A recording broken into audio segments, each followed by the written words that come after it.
Pozdrav ljudi u moj prvi video. Danas u ovom videu upoznajemo se.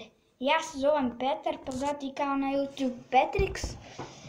Imam sestru koja se zove Petra, ona sad nije tu. Imam brata koji se zove Vojin i još jednog brata koji se zove Relja.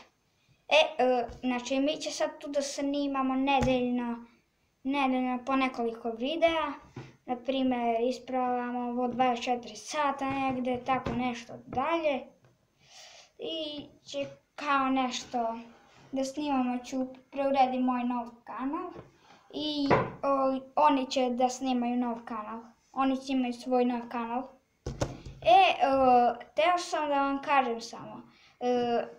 Jako mi znači da bacite like i subscribe na ovaj video, jer će me mnogo podržite.